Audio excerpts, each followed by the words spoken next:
Hello guys, welcome back to my YouTube channel. അപ്പൊ നമ്മൾ big ബോസിന്റെ എപ്പിസോഡ് 12ന്റെ റിവ്യൂ ആണ് ഇന്ന് ചെയ്യാൻ പോകുന്നത്. അപ്പോ നമ്മുടെ വീഡിയോ ഫുള്ള് സ്കിപ്പ് ചെയ്യാതെ കാണുക. So each and every points നമ്മൾ പറയുന്നുണ്ട്. അതുപോലെ തന്നെ നമ്മുടെ വീഡിയോ സബ്സ്ക്രൈബ് ചെയ്യാതെ കാണുന്നവരാണെങ്കിൽ ഒന്ന് സബ്സ്ക്രൈബ് ചെയ്യുക. അപ്പൊ വീഡിയോ കാണുന്നൊക്കെ ഉണ്ട്, പക്ഷെ സബ്സ്ക്രിപ്ഷൻ ഭയങ്കര കുറവാണ്. അപ്പൊ കാണുന്നവരൊക്കെ ഒന്ന് സബ്സ്ക്രൈബ് ചെയ്ത് സപ്പോർട്ട് ചെയ്യാം കേട്ടോ. പിന്നെ കുറച്ച് പേര് ചോദിച്ചിട്ടുണ്ട് ബിഗ് ബോസ് റിവ്യൂ മാത്രമാണ് ഇപ്പൊ ഇടുന്നതെന്ന്. അല്ല, വേറെ വേറെ കണ്ടന്റ് വരുന്നുണ്ട്. സോ ആക്ച്വലി നമ്മൾ വർക്കിംഗ് ആണ്. സോ അതുകൊണ്ട് തന്നെ നമ്മൾ രാവിലെ പോയിട്ട് പിന്നെ വന്ന് നമ്മൾ ഈ ഒരു വീഡിയോ ചെയ്യാൻ മാത്രമേ നമുക്ക് സമയമുള്ളൂ. അപ്പൊ അതുകൊണ്ടാണ് എന്തായാലും ഈ ഒരു ഇപ്പം ഫ്രൈഡേ ആണ്, ഇപ്പൊ സാറ്റർഡേ സൺഡേ അങ്ങനെയൊക്കെ ഉണ്ട്. അപ്പൊ നമ്മൾ എന്തായാലും നമ്മുടെ വീഡിയോസും നമ്മൾ കൂടെ പോസ്റ്റ് ചെയ്യുന്നതായിരിക്കും. സോ സപ്പോർട്ട് ചെയ്ത് കൂടെ തന്നെ നിൽക്കുക കേട്ടോ. അപ്പൊ നമുക്ക് എന്തായാലും ഇന്നത്തെ റിവ്യൂയിലേക്ക് കിടക്കാം. സോ ഫസ്റ്റ് ഓഫ് ഓൾ നമ്മുടെ ബിഗ് ബോസ് അവിടെ പാട്ടൊക്കെ ഇട്ടിട്ടുണ്ട്. അപ്പൊ പാട്ടൊക്കെ ഇട്ട് കഴിഞ്ഞപ്പം ഈ പല സീസണിലും എല്ലാ സീസണിലും എല്ലാവരും എന്താണ് പാട്ടിട്ട് കഴിയുമ്പോൾ ഗാർഡൻ ഏരിയയിൽ വന്നിട്ടാണ് ഡാൻസ് ചെയ്യുന്നത്. പക്ഷെ ഈ ഒരു സീസണിൽ മാത്രം എല്ലാവരും എന്താണ് പല സ്ഥലത്ത് നിന്ന് അവർക്ക് അവരവരുടെ ബെഡ്റൂമിലും അവിടെ ഇവിടെയൊക്കെ നിന്ന് അങ്ങ് ഡാൻസ് ചെയ്യാണ്. സോ അപ്പം നമുക്ക് കാണുന്നവർക്ക് ആ ഒരു സാധനം കിട്ടില്ല കേട്ടോ. ഫസ്റ്റ് ഡേ അങ്ങനെയൊക്കെ അങ്ങനെ ചെയ്തിട്ടുണ്ടായിരുന്നല്ലോ. അപ്പൊ ബിഗ് ബോസ് ഇത് കേൾക്കുമെന്ന് അറിയില്ല. ബിഗ് ബോസ് എല്ലാവരുടെ അടുത്തൊന്ന് പറയണം ഒരുമിച്ച് ഗാർഡൻ ഏരിയയിൽ വന്ന് ഡാൻസ് ചെയ്യാൻ. സോ നമുക്കപ്പോൾ എല്ലാവരും ഒന്ന് കാണാമല്ലോ, അതാണല്ലോ ഒരു സാധനം. പിന്നെ അതുപോലെ തന്നെ ബിഗ് ബോസ് പ്ലസ് കണ്ടവർക്ക് അറിയാം, നമ്മുടെ ഈ കഥ പറയൽ, അതായത് അവരുടെ കഥ പറയാൻ വേണ്ടി എല്ലാവരും പോകുമ്പോൾ ആ ഒരു ടാസ്കിന് വേണ്ടി പോകുമ്പോഴത്തേക്കും നമ്മുടെ ജിസലിന്റെ ബാഗിൽ വന്നിട്ട് ബിഗ് ബോസിന്റെ ആൾക്കാർ വന്ന് തപ്പുന്നുണ്ട്. അപ്പൊ അവർ തപ്പിയപ്പോൾ അവർക്ക് ഒരു ക്രീമും എന്തോ ഒരു സ്പ്രേ, കഴിഞ്ഞ ദിവസം ജിസലിന്റെ കയ്യിലിരുന്ന സ്പ്രേയും പിന്നെ ഒരു ബ്രേസ്ലെറ്റും പിന്നെ വെറ്റ് വൈപ്സും അങ്ങനെയൊക്കെ കിട്ടിയിട്ടുണ്ട്. അപ്പൊ അതൊക്കെ എടുത്ത് ഇങ്ങനെ കാണിക്കുന്നുണ്ട്. അപ്പൊ എന്തായാലും ഈ ഒരു വീക്കെൻഡ് എവിക്ഷനിൽ നമ്മുടെ ജസലിന് നല്ലൊരു പണി കാത്തിരിക്കുന്നുണ്ട്. സോ അങ്ങനെ അതൊക്കെ കഴിഞ്ഞതിന് ശേഷം നമ്മുടെ ഫസ്റ്റ് ടാസ്ക് വരികയാണ്. എപ്പിസോഡിൽ ഫസ്റ്റ് ടാസ്ക് വരികയാണ്. അതായത് ഒരു റൗണ്ട് ഉണ്ട്. ആ റൗണ്ടിനകത്ത് 3 ബാഡ്ജ് വെച്ചിട്ടുണ്ട്. ആൻഡ് ബാക്കി എല്ലാവരെയും വേറൊരു റൗണ്ടിലേക്ക് വെച്ചേക്കാണ്. അപ്പം ബസ് അടിക്കുമ്പോൾ ആദ്യം പോയിട്ട് ഈ എന്താണ് അവരെ ടീം പോയിട്ട് ഈ ബാഡ്ജ് കൈക്കലാക്കണം. സോ ആര്യൻ തന്നെ ഫസ്റ്റ് വന്നു. ആര്യൻ ഒരെണ്ണം എടുത്തിട്ട് ബാക്കിൽ ഒരെണ്ണം ഇങ്ങനെ എടുത്ത് എറിയുന്നുണ്ട്. അപ്പൊ എറിയുമ്പോൾ കിട്ടുന്നത് നമ്മുടെ ജസലിന്റെ കയ്യിലാണ്. ആൻഡ് ഷാനവാസ് എങ്ങനെയോ വേറൊരു ബാഡ്ജ് കൂടെ സ്വന്തമാക്കിയിട്ടുണ്ട്. സോ ജസൽ ഭയങ്കര ഹാപ്പിയാണ് എനിക്ക് ബാഡ്ജ് കിട്ടി. പക്ഷെ ജസലിന്റെ പെട്ടിയൊക്കെ മുംബൈയിലേക്ക് അയച്ചു കൊടുത്തത് കൊണ്ട് തന്നെ ജസലിന്റെ കയ്യിൽ അതിരുന്നിട്ട് കാര്യമില്ല. സോ അപ്പാനി വന്ന് ജസലിന്റെ അടുത്ത് ഭയങ്കരമായിട്ട് കെഞ്ചുന്നുണ്ട്, എനിക്ക് തരുമോ എന്നൊക്കെ. പക്ഷെ ജസൽ കൊടുത്തില്ല. പക്ഷെ ടീമിലെ ഹൗസിലെ എല്ലാവരും കൂടെ തീരുമാനിച്ചിട്ട് നമ്മുടെ അഭിലാഷ് കൊടുക്കണം. കാരണം കാല് വയ്യല്ലോ പുള്ളിക്ക്. അപ്പൊ കാല് വയ്യാതെ പുള്ളിക്ക് ഷോക്സും ഷൂസും ഒക്കെ ഇടണം. അപ്പൊ അതുകൊണ്ട് തന്നെ എല്ലാവരും കൂടെ പ്ലാൻ ചെയ്തിട്ട് അപ്പം ബാഡ്ജ് ഇല്ലെങ്കിൽ പിന്നെ ഇത് തിരിച്ചു കൊടുക്കേണ്ടി വരും. അപ്പൊ അതുകൊണ്ട് അഭിലാഷിന് കൊടുത്തു, ജസലും അത് കൊടുത്തു. സോ അത് കഴിഞ്ഞപ്പോഴത്തേക്കും നമ്മുടെ അനുമോൾ എന്ന് പറയുന്ന ആള് ഓൾറെഡി ജസലിന്റെ പുറകെ ആണ്, എങ്ങനെയെങ്കിലും അവള് ഫൗണ്ടേഷൻ ഇടുന്നതെന്ന് പറയണം എന്നുള്ളത്. സോ എനിക്ക് അവിടെ തോന്നുന്നു അവിടുത്തെ ഒരു പരദൂഷണ ബ്യൂറോ അല്ല, ഭയങ്കര കുലസ്ത്രീകളായിട്ട് വന്നിട്ട് എനിക്ക് തോന്നിയത് ഷാരിഖേനെ ശൈത്യ ആൻഡ് അനുമോളെയാണ് കേട്ടോ. കാരണം അവരെപ്പോഴും പോയിരുന്നിട്ട് ആണുങ്ങൾക്കെതിരെ ഭയങ്കര ഇത് പറയുന്നുണ്ട്. കാരണം ജസലിന്റെ അനുമോൾ ആണെങ്കിൽ ഇങ്ങനെ ഇവരെ നോക്കി എന്നൊക്കെ എല്ലാ ആണുങ്ങളുടെ രീതിയിൽ ഇങ്ങനെ പറയുന്നുണ്ട്. സോ അതുകൊണ്ട് തന്നെ അനുമോളോട് അവിടുത്തെ ആണുങ്ങൾക്കൊന്നും വലിയ താല്പര്യം ഇല്ലെന്നാ തോന്നണേ. ബട്ട് അപ്പം ജിസലിന്റെ ഒക്കെ അടുത്ത് ഒരു നല്ലൊരു എന്താണ് ഒരു നല്ലൊരു സംഭവം എല്ലാവർക്കും ഉണ്ട്, നല്ല ആണുങ്ങൾക്കൊക്കെ. അപ്പോ അതാണ് പറയുന്നത്, ആണുങ്ങളെല്ലാം ഇങ്ങനെയാണ്. എന്താ എല്ലാ ആണുങ്ങളും അങ്ങനെയാണോ? ഇവളിങ്ങനെ കുറെ പേര് അങ്ങനെ നോക്കി, എല്ലാരും നോക്കുമ്പോ നോട്ടം ശരിയല്ല, അങ്ങനെയല്ല ഇങ്ങനെയല്ല എന്ന് പറയുമ്പോ ഓട്ടോമാറ്റിക്കലി നമുക്ക് പുള്ളിക്കാരിയോട് ഒരു ഇത് വരൂലേ.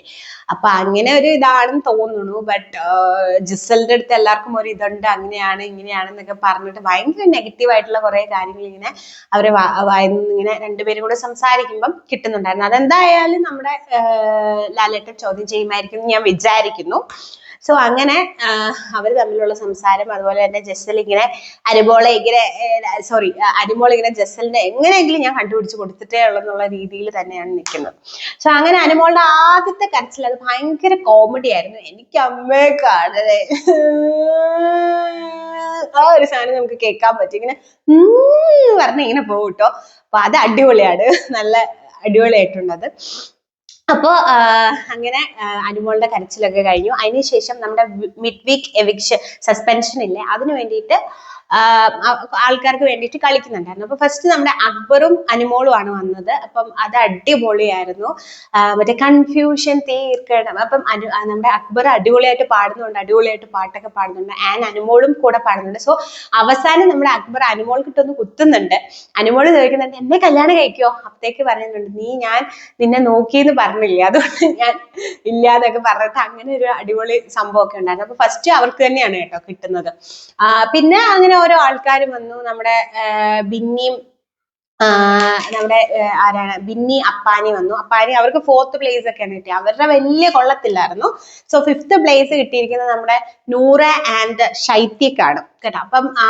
അപ്പം ഷൈത്യയുടെ നോർമലി മറ്റേ സംഭവം, പക്ഷെ അവര് നന്നായിട്ട് ചെയ്തിട്ടുണ്ടായിരുന്നു. എങ്കിലും ശൈത്യയുടെ അടുത്ത കരച്ചിൽ അവിടെ അരങ്ങേറിയിരിക്കുകയാണ് ഗൈസ്. അതായത് എന്താണ് നമ്മുടെ എനിക്ക് 1st പ്ലേസാ കിട്ടിയത്, ഞങ്ങൾ നല്ലപോലെ കളിച്ചു എന്ന് പറഞ്ഞിട്ട് പുള്ളിക്കാരി ഒരു ഏതോ ഒരു ഫംഗ്ഷനിൽ ഉണ്ടായിരുന്നു. അപ്പം സെക്കൻഡോ 3rd 5th എങ്ങാണ്ട് കിട്ടിയെന്ന് വെച്ചിട്ട് മറ്റേ ഇതൊന്നും കൊടുത്തില്ല, മീൻസ് പ്രൈസ് ഒന്നും വാങ്ങാതെ പോയിട്ടുള്ള ഒരു ഇഷ്യൂ ഉണ്ടായിരുന്നു. അപ്പൊ പുള്ളിക്കാരിക്ക് അങ്ങനെ ആ ഒരു ഡാൻസ് ഒക്കെ കളിച്ചിട്ട് കിട്ടിയില്ലെങ്കിൽ ഒരു സീൻ ഉള്ള ഒരാളാണ്. പക്ഷെ ഇവർക്ക് കിട്ടാനുള്ള കാരണം എന്താന്ന് വെച്ചാൽ ഇവർ കളിച്ചത് നമ്മുടെ അനീഷിന് വേണ്ടിയിട്ടാണ്. സോ അവിടെ ഹൗസിലുള്ള ആർക്കും എന്താണ് അനീഷിനെ വലിയ താല്പര്യം ഇല്ലാത്തത് കൊണ്ട് തന്നെയാണ് അവർക്ക് അത് കിട്ടിയത്.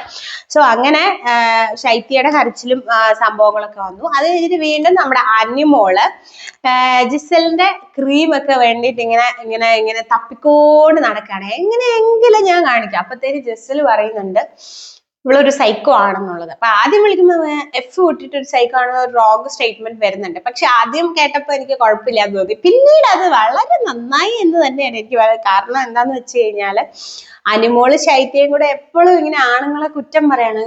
കുറെ വാഴകളുണ്ട് ഇവണ്ട് ഇങ്ങനെ എന്താണ്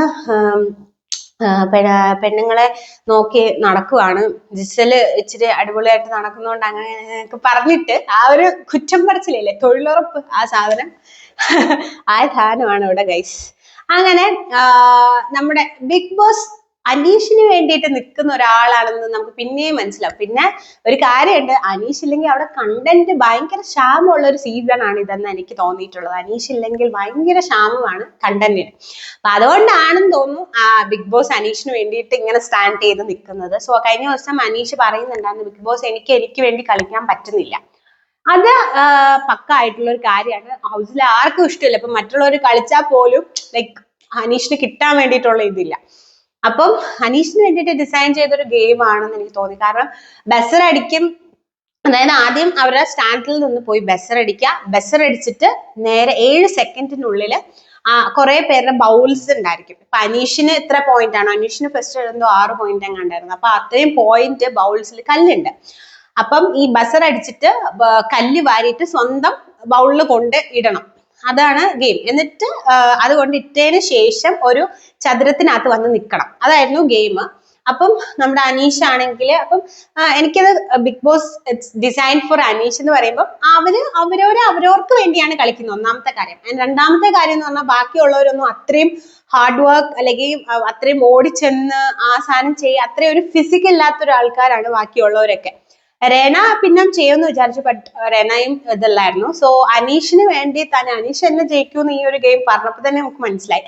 സോ അനീഷ് തന്നെയാണ് ഫസ്റ്റ് റൗണ്ടിലും സെക്കൻഡ് റൗണ്ടിലും കിടന്ന ഏറ്റവും കുറവ് പോയിന്റ്സ് നമ്മുടെ ശാരികയ്ക്കായിരുന്നു. ആൻഡ് സെക്കൻഡ് വൺ ആണ് അനീഷിന് 6 പോയിന്റും ശാരികയ്ക്ക് 3 പോയിന്റും ഏറ്റവും കൂടുതൽ ഒനീലിന് 13 പോയിന്റ്സും ആയിരുന്നു ഉണ്ടായിരുന്നത്. അപ്പോ പിന്നെ നമ്മുടെ രേണുവിന് 12 പോയിന്റ്സ്, അങ്ങനെ കുറെ പോയിന്റ്സ് ഉണ്ടായിരുന്നു. സോ ഈ ഒരു ഗെയിം കഴിഞ്ഞപ്പോ നമ്മുടെ അനീഷ് എന്ത് ചെയ്തു, ഫസ്റ്റിലേക്ക് വന്നു. ഓക്കെ, അപ്പോ അനീഷ് എന്ത് ചെയ്തു എന്ന് വെച്ചാൽ ഓടിപ്പോയി ബസർ അമർത്തി. അതുപോലെ ഒനീലിന്റെ ബൗളിലായിരുന്നു കുറെ കല്ലുകൾ ഉണ്ടായിരുന്നു. അപ്പൊ അത് പെരക്കിയിട്ട് പുള്ളിക്കാരന്റെ ഇതിലേക്ക് ഇട്ടു. അങ്ങനെ പിന്നെ എന്നിട്ട് ഇതിലേക്ക് വന്നു. പക്ഷെ അവിടെ ഒരു ഫൗൾ ഗെയിം ആയിരുന്നു എന്ന് പറയാൻ കേട്ടോ. കാരണം ഒനീൽ അത് ജസ്റ്റ് ഒനീലും ജസ്റ്റ് അത് പറയുന്നുണ്ട്, പക്ഷെ ആരും നോട്ടിഫൈ ചെയ്തില്ല. അതുപോലെ തന്നെ ഒനീലാണെങ്കിൽ അതത്ര പഞ്ച് കൊടുത്ത് പറഞ്ഞിട്ടുമില്ല. 7 സെക്കൻഡിനുള്ളിൽ എന്ത് ചെയ്യണം, ബസർ അമർത്തി ഈ കല്ലുകൾ വാരി ഇട്ടിട്ട് ലാസ്റ്റ് ഒരു ചതുരത്തിനകത്ത് വന്ന് നിൽക്കണമെന്ന് പറയുന്നുണ്ട്. പക്ഷെ അനീഷ് ആണെങ്കിൽ ആ ചതുരത്തിൽ നിൽക്കുന്നില്ല, ജസ്റ്റ് വെളിയിലാണ് നിൽക്കുന്നത്. ഒനീല് ജസ്റ്റ് അതൊന്ന് പറഞ്ഞു പോയി എന്നല്ലാതെ അതിനെ ഒന്ന് സ്ട്രെസ് കൊടുക്കുകയോ പറയുകയോ ഒന്നും ചെയ്തിട്ടില്ലായിരുന്നു. സോ ബിഗ് ബോസ് ശ്രദ്ധിച്ചില്ല.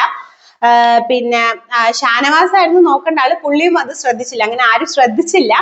അപ്പം അതൊരു ഫൗളാണ്. പക്ഷെ നമ്മുടെ രണ്ട് പ്രാവശ്യം അങ്ങനെ ഈ ടാസ്ക് 2 പ്രാവശ്യം ഉണ്ട്, 2 പ്രാവശ്യം നമ്മുടെ അനീഷ് തന്നെയാണ് ജയിച്ചത്. പിന്നെ ഈ ഒരു ഗെയിം കഴിഞ്ഞപ്പോ ഒരു ഇഷ്യൂ ഉണ്ടായിരുന്നു. അതായത് ആര്യനാണല്ലോ അവിടെ എല്ലാ ഗെയിമും അടിപൊളിയായിട്ട് കളിച്ചോണ്ടിരിക്കുന്നത്.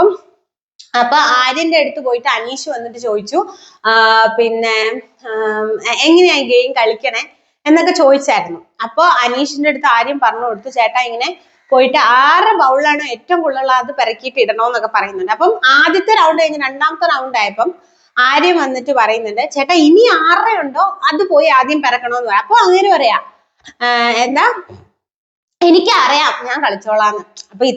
അപ്പൊ അതാണ് എനിക്ക് അനീഷിന്റെ ഒരു ക്യാരക്ടർ ഇഷ്ടമില്ലാത്ത. പക്ഷെ എന്തായാലും ഇങ്ങനെ ഈ ഒറ്റപ്പെടുത്തലൊക്കെ നമ്മുടെ ഹൗസിൽ നടക്കുന്നുള്ളത് കൊണ്ട് തന്നെ അനീഷിന് പുറത്ത് ഭയങ്കര സപ്പോർട്ടാണ് കൂടുതലായിട്ട്. ഏറ്റവും കൂടുതൽ ഇപ്പം ബിഗ് ബോസിൽ ചർച്ച ചെയ്തുകൊണ്ടിരിക്കുന്ന അനീഷ് എന്ന് മാത്രമാണ്. അനീഷിന് സപ്പോർട്ട് കൂടി വരുന്നുണ്ട്. പക്ഷെ ഈ ഒരു ഭയങ്കര ചൊറിച്ചിലൊരു സ്വഭാവമാണ്. ഹൗസിലാണെങ്കിൽ പോലും ഇന്നൊരു സ്വഭാവം കാണിക്കും, പിന്നൊരു സ്വഭാവം കാണിക്കും. അതായത് മറ്റേ ആ അരിന്റെ പ്രശ്നമില്ലേ ബൗളില്, അപ്പൊ ഉച്ചയ്ക്ക് പറഞ്ഞു ചോറൊന്നും കളയില്ല അങ്ങനെ ഇങ്ങനെയാന്നൊക്കെ പറഞ്ഞു. പക്ഷെ വൈകിട്ടായപ്പോ പറയാം 1 കപ്പ് അരി ഉണ്ട് അതെടുത്ത് അങ്ങ് കളയാന്ന് പറയാം. അപ്പം പുള്ളിക്ക് ഇങ്ങനെ ഓന്തിന്റെ സ്വഭാവമാണെന്നാണ് തോന്നുന്നത്, ഇങ്ങനെ മാറിക്കൊണ്ടേ ഇരിക്കുകയാണ്.